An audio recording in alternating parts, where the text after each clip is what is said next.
दोस्तों ये कहानी है एक बेटी की। जब एक बेटी 15 साल बाद जज बनकर लौटी तो उसे अपने पिता को ही फांसी की सजा सुनानी पड़ी। तो आखिर क्या है पूरी कहानी? कहानी को पूरी जानने के लिए वीडियो को एंड तक देखें। और अगर आपने मेरे चैनल को सब्सक्राइब नहीं किया है तो प्लीज़ चैनल को सब्सक्राइब और वीडियो को लाइक कर दें, ताकि मैं आपके लिए इस तरीके की वीडियो लेकर आती रहूं। तो दोस्तों एक बार की बात है, रामेश्वर अपने घर से मतलब कि भाग के सुनसान रास्ते से भागा जा रहा था और उसके हाथ खून में लथपथ थे। उसके आसपास कोई भी दिखाई नहीं दे रहा था। सुनसान रास्ते पर वो अकेले भागा जा रहा था और बार बार पीछे मुड़ मुड़ कर देख रहा था, जैसे कि उसका कोई पीछा कर रहा हो। थोड़ी देर बाद क्या होता है, रामेश्वर के चेहरे पर एक तेज रोशनी पड़ती है और पुलिस उसका पीछा कर रही होती है।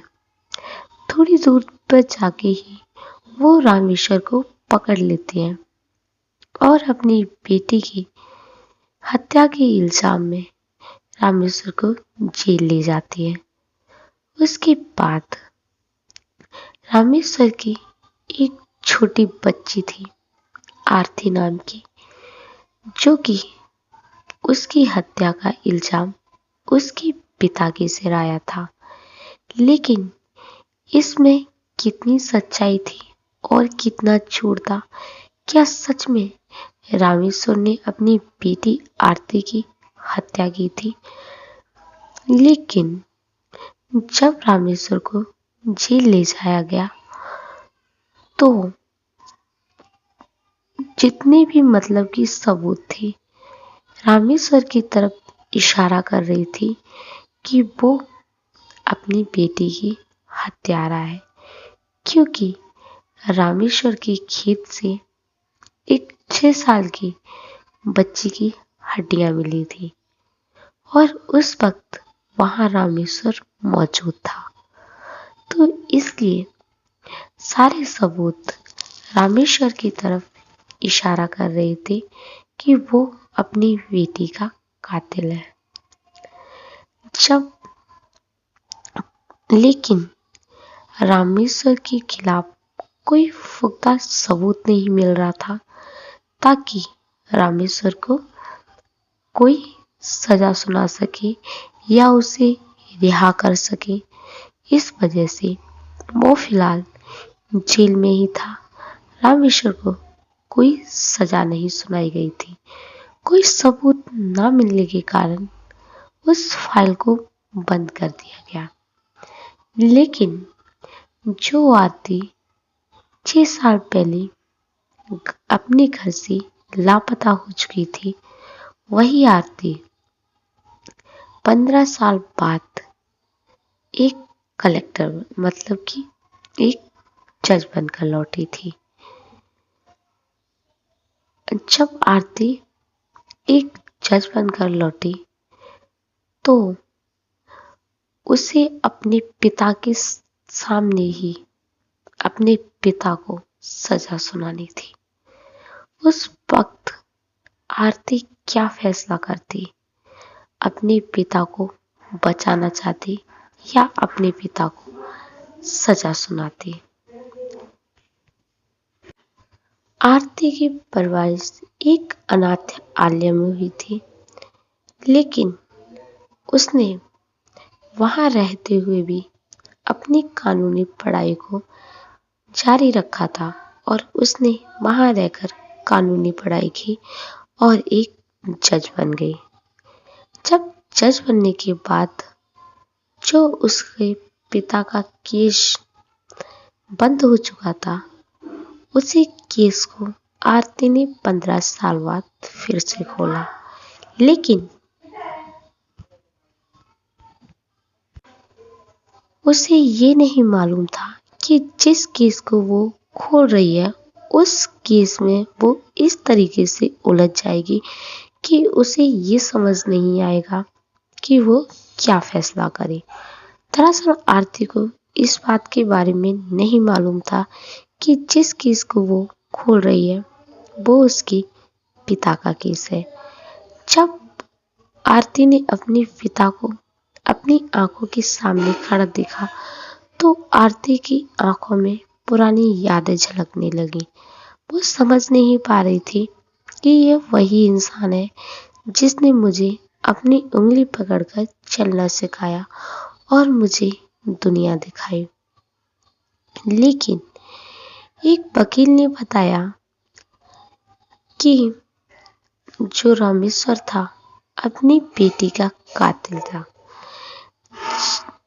उस वकील ने बताया कि रामेश्वर 6 साल पहले जब उसकी बेटी की हत्या हुई थी तब वो अपने खेत में देर रात तक गड्ढा खोद रहा था जहाँ की 6 साल की लड़की की हड्डियां मिली थी। इन सारे सबूतों से पता चल रहा था कि रामेश्वरी अपनी बेटी की हत्या का जिम्मेदार है। लेकिन उस वक्त रामेश्वर चीख चीख के कह रहा था कि मैंने अपनी बेटी की हत्या नहीं की। लेकिन आरती को समझ नहीं आ रहा था कि आखिर वो 6 साल की बेटी थी किसकी, जिसकी हड्डियां मिली थी, और उसका कातिल है कौन। आरती को कुछ भी समझ नहीं आ रहा था। आरती के पास 2 रास्ते थे, या तो अपने पिता को सजा सुनानी थी या फिर उस असली कातिल का पता लगाना था। लेकिन उसी वक्त एक उम्मीद की किरण नजर आई। वहां पर एक बुढ़ा आदमी आया और उसने कहा कि मुझे इस केस की सच्चाई मालूम है। जब ये बात आरती ने सुनी तो आरती की आंखों में एक नई उम्मीद जागी। उस आदमी ने बताया कि जिस रात की बात कर रही हो, जब रामेश्वर अपने खेत में देर रात तक गड्ढा खोद रहा था, उसी रात को मैंने देखा था कि रामेश्वर के पास 2 आदमी आए थे और उनके पास एक बोरी थी और वहां से गोली चलने की आवाज आई थी और रामेश्वर वहीं बेहोश होकर खेत में गिर गया था। उसके बाद वो लोग बोरी लेकर चले गए। तो जब उस बुढ़े आदमी ने ये बात बताई तो आरती की आंखों में एक और सवाल पैदा हुआ कि अगर ये सब मेरे पिता ने नहीं किया तो आखिर इसके पीछे है कौन। आरती को ये सब पता लगाना था। आरती ने अपना दूसरा रास्ता चुना कि वो असली कातिलों का पता लगाए। आरती ने वो केस वहीं की वहीं फिलहाल के लिए रोक दिया था। अदालत में सन्नाटा छाया हुआ था कि मतलब कि जज अपना क्या फैसला सुनाएंगे। लेकिन आरती का कहना यही था कि आरती उस केस को फिलहाल वहीं की वहीं रोक दे जब तक उस केस की सारी सच्चाई को पता नहीं लगा लेती। दरअसल एक बार क्या हुआ था, जो आरती के चाचा थे वो आरती को मारना चाहते थे, क्योंकि आरती के पिता की जो जमीन थी वो अपने नाम कराना चाहते थे और आरती की सिवा दूसरा उसका कोई बहन भाई नहीं था। जो कुछ भी होना था वो सब कुछ आरती के नाम होना था, तो इसलिए वो लोग आरती को मारना चाहते थे। लेकिन जब आरती लापता हो गई थी, इस सदमे से आरती की माँ को बहुत ज्यादा मतलब कि सदमा लगा था और वो इसी सदमे में मर चुकी थी। तो इसलिए उस वक्त आरती के पिता के ऊपर एक दुखों का पहाड़ टूट पड़ा था।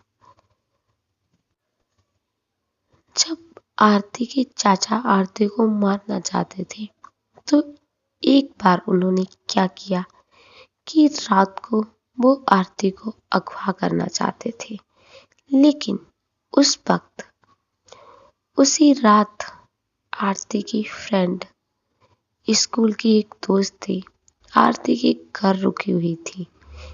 तो क्या हुआ, जो उसके चाचा होते हैं, आरती के धोखे से उस बच्ची को उठाकर ले जाते हैं।